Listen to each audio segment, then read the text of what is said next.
fiti ani asese ne din and your friend say mechanic na prophet kumichacha ma sesa me YouTube no ba bia me hwe bia ma change afro and ma ba too much GH hwe na prophet kumichacha me so me hwe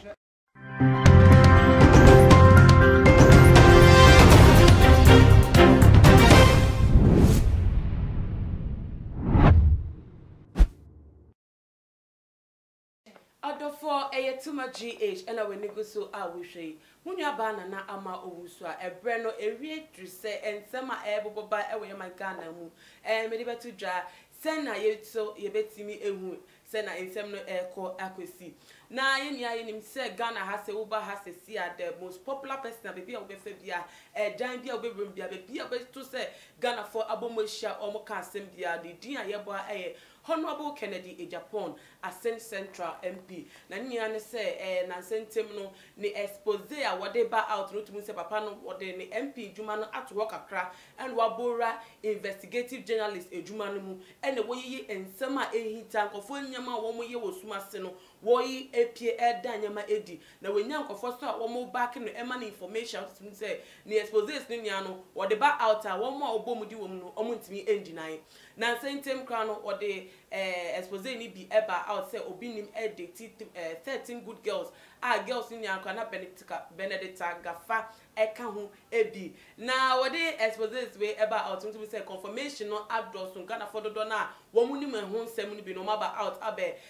asserting said there MP no eka no no kre na da so wano ama Bishop Daniel obinim kra ampo no waka apemu aka se no oye nipa na ima no no madania no enye nyankopompo na kire ne se wono omo enda na ono ankasa na kono bone ye wono ho ene ma no etu saa anamo no na sesia no utimu se na ensem no eboboba ne se na expose no ekono esia de we wie Bishop Daniel obinim kra we wie no o hwe demon breaker crowd ne be kwa utimu se wa finish papa no oni asem bia ka oni anu ye bia biem enu nti o say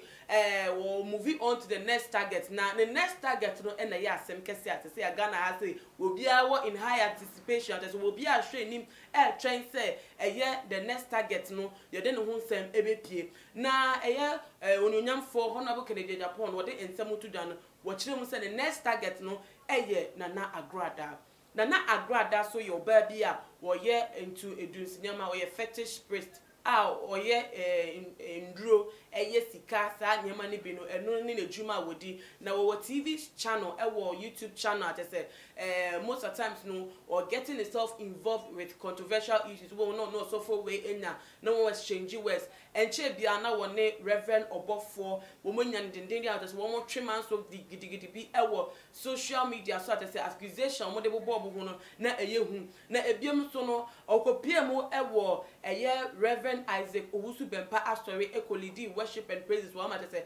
Ghana for do na mu hu say no obi a wo ye dunsini atese o ye dunsinya ma no eba ne sen no timi nya kokudro ebura asori dem taje mic tonwum ho owie kra saja offering wo no tumi say na ento asum ye na we na ama Honorable Kennedy Ejapon say no why na doing what in the process see adan dey why ready pass wo mo me fake pastors so fake people wa Ghana have wo mu pon ko fa po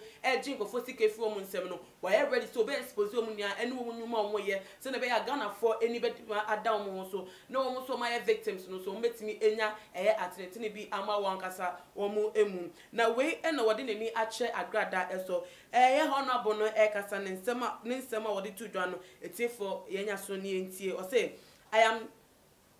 am sparing Agrada for the meantime because all those who go to her place of abode for help have weak minds and she has taken advantage of them. That she should be very careful because her end is near. Agrada doesn't have any powers. She's only using her intelligence to defraud people. And honorable Nsema wodi tu dwano for making kind ediamono say see ade de ni Agrada so na de antikra ama no twentwa nyama so a on pese wo be no wano so be manyama akontem Agrada issue ne say sama mini do say no hu ye ne hi ene ne djuma wodi wo TV so ene ebiam social media so ne hi ene say no wo bo nipa apo no so ye ne bufo fa no na so still ni nya so wo be twentwa wo so beto no boss e wo sa case because enkofo dodo na wo bo ma po a wo do re action mu no wo mu ye ne omuso ehu ni eye ne hi ebro so because won ti ase de nta ebi mu so eye o ma dwen se wo mu adwe ye mbre o ma dwen ye ketekete ama mu hu se eya po ene ye mame Nana Agrada no wo bo wo mo na enu na ma Kennedy kire ma na Honorable Kennedy e Japan kire ma o ka se wo be twentwen eye Nana Agrada so na se na e be che biara no eye den yara wo be dan to edi ama Ghana phobia Ghana phonia ehu ni suban a ewo ni mu ankasa na wo kire a o ka woni nsem bie mu se Nana Agrada no oyobi a wo yetimodinfo wo ba wo ni suban baku se osaye ni nyuma ewo sotom ho na station wo na ndo hu ni se oye froster kese pa eye global Ghanaians ana Ghanaians and Ghana for wo ma dwen esua Ghana for mo shida edi nimdie ewo nyama bi se no eno mo folly pray for Agrada no why na dwen se wo why na dwen part wo exposing ko for me fake Ghana nkwa de no obeye ni nua akosi ase kra ansa na wo ja ni nyuma to ha wo ja ato because sisi ano bebi a nsem no ekeka ko no ahye de bufo wa bre afro no ewe eno de tu Ghana focus say ye Honorable Kennedy Japan yada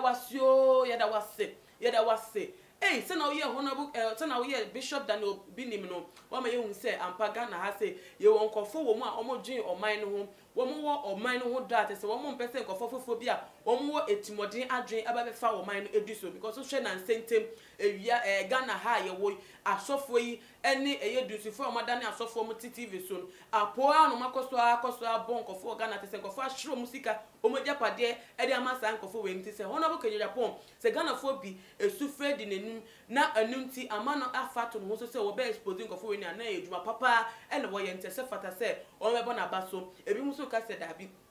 Honorable Kennedy Japan o ya ye hwehwenim dodo wo ya ginidin atse wo ginidin atra aden wono nkwa no ebe ma ewo kroyima na wono nkwa no wa no wobia woni freedom e wo Ghana hase wobia ne right so wo mo afa to wo so mbe say adwuma no eye frosters ya na asofia mo ye fake pastors ene edusufo eno mo kasa mo ye fake anaso waka so mo ye fake no ma fato mo so mbe say adwuma na omo asem because Ghana ye so obia woni freedom of service the freedom of movement and the freedom of joining any religious group enunti say wo mo no mo fato mo so mbe sa na ono nkofo bi so enya rehwemu bi ewo mu no mo so mbe adwuma wo mo nchen a enu de ensese nka enya asem kra ema ho na bukra so ode na no betutum na o ya atra ensem we ode na no atum no enye na adwuma ne adwuma no se obehwe ama Ascent Central akoso na mputunwuma aye adoso ewo ho na wo mo Ascent Central no metimenya afawudie ewo wo ma sitine mu na enye ne nwuma se wo betena TV so abo nkofo apoda abo nkofo din ase nkofo din tebe ya wo concentrate ewo na adwuma Ghana fo ne ye re ahye ne mu aye de ama no onye no mu na wonja asofo no ene edunsufo na waye na dwen say si ade de ode ni akosu omo so no wonja omo no mutimi enjwen wo mo ehum na ne nnuemu no agentwa ne de wonum se Ghana ha de wobia ene niti wobia ne se na wo hu ensem no esifa enu nti agentwa ne bi abepiemu ewo menim ha se eno bi ene busuafo mebe kenkan ede ama ahwefo enia we efri Ruby or say Ghanaians should open their eyes so that they don't become victims of satanic manipulations and afflictions. Remember, they are all over the place. And also, action at your say, Ghana for MD woman be when omeni pa. Enye Kennedy Japan and some our canon quarantine or cassa. Woman be when na a fake people in conform mobile frosters or mad doors our system. Baby of Fabia or more hobby. And it's Ghana for MD on mama drink and a smatter. No woman to me and who say way and son of some betu and a mobile and somebody obusika air show one. What makes me ayes and yes, sir. Dano, ye better in some say ya, ye better so at a crowd a chain say, where so dear what they are a free. Nana Tuaba or say things fall apart and certainly the Santa is in trouble. Or see where the Ghana had the sena a year coffee caneta airborne in no things fall apart no sa and a air coso ewa sorry ni mun yama bebre she sink or for bebre and won't stem airba and into yanko so near enim ewa yama beba away tree. Where so if kiki Sam or say the only man that speaks like a Nigerian man. Long live Kennedy Japan. We so if Nancy will see or also say Honorable Kennedy Japan keep exposing them. You are the best. We dear me a chat or if in nana to ba or say I always say truth is the most bitter medicine and Africans don't want it.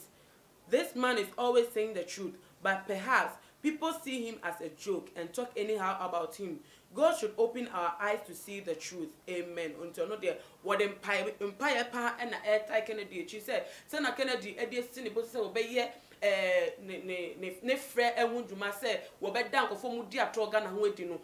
kofo dodo na hu ni sɛ wo yo bia onye serious nti mo fa ni serious na so papa no wohwɛ ni yie pa na wani na mi edie wani atum sɛ no krapa and wo ka no to the bible ene nyame enhira ene edi honorable Kennedy Japan echi na Ghana for ni niemu no yate sɛ eye mampeni e de letter e de akoma National Media Commission for say wom fa ban ento womo ye edunsunyama ene eye malamfo emu show omo nyama e wo TV so e say advert o TV so wom fa ban ento womo nyuma eso obetime hu ni say the way ansem kokko ban ne say na ensem eni so ebie e wo Ghana fo eni so na akoy say Ghana fo dodo na ene eye parliamentarians Ghana ho ehia omo no mo de pressure eto mampeni so ama se sia no waje sign sem na to ma wasoma letter e da koma NMC enu ti yen hwe nim say efi saa day a wo de ban ni ehya se na sumdwe ebeba na wo mo fa kweti kwan so ebo nipa apo wo de osuro ene ehu ehye nipa mu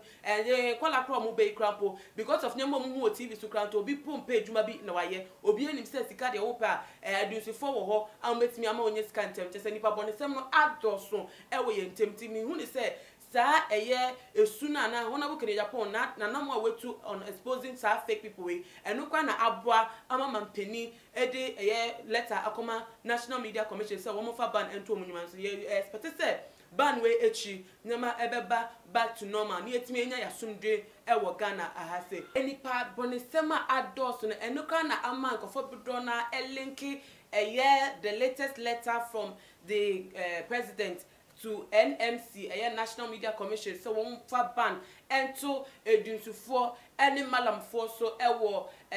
shall say 1st May 2020 no for air connected to the fact say ever since a Honorable Kennedy Japan shall say we exposing a year Bishop Obinim ni in sema APP fu ban ne say commenter Ghana for so ede e ka ho no no kra and e put pressure because utie a honorable nani masema wo kire mu say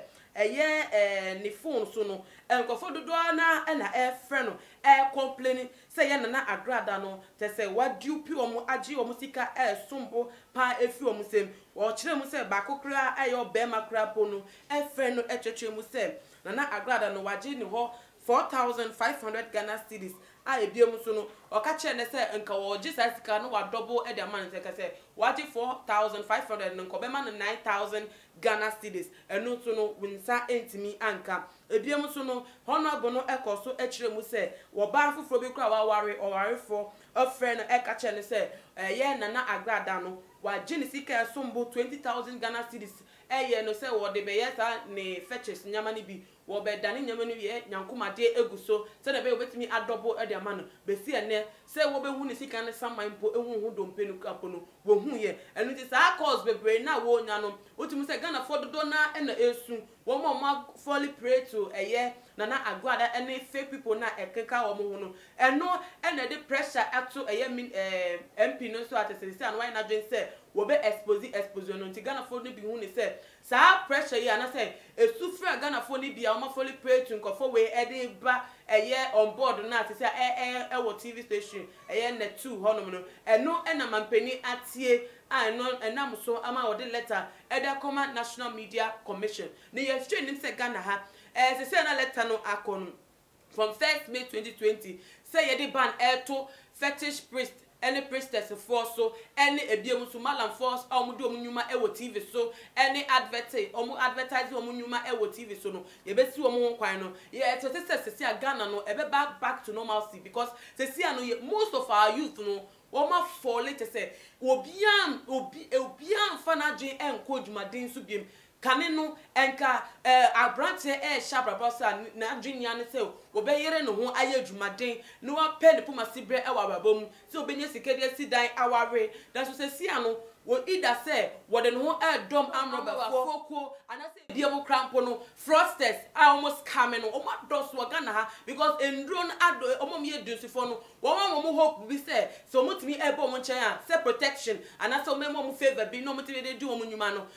omo anya gidi wo nto mo sukọ no makoje enti nyuma no emema na mo ba no wo mo mpesa nyuma no biom edwuma den na afa ba obra ne bi no say futo no anya dwuma wo mo so biom esi an wo bia na dwen say wo so ya isi da so be scammer obey kronfo wo be ye ade bia say for the way bukatani we say so edusifo nebu wo ye sesi an wo be ko dusinu obi akoje eduro bi akoje powers bi a obetimi edi for do obi odo ye odo no so no ebe ji sikefi no honti obema ne kwan aye eduro no ede ma no ema no so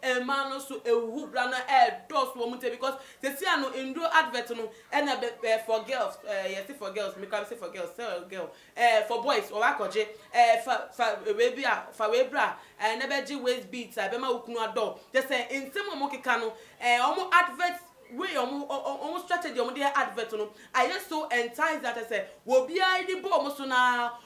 jin asesa na say won kondi omachi because wo mo provide an easy way to life just when him say from here tete na nam krampo nam ye ndro sem kwanto mo kire say edwumaden na ma nipa wutimi nya ho ediye na so we mu dey omo abasesi because omo ye frosters na tete wo mo be say wo mo main agenda say mo mebo nipa apo no enu nti wo mo ba ye no nyemo mbeka bia no enticing.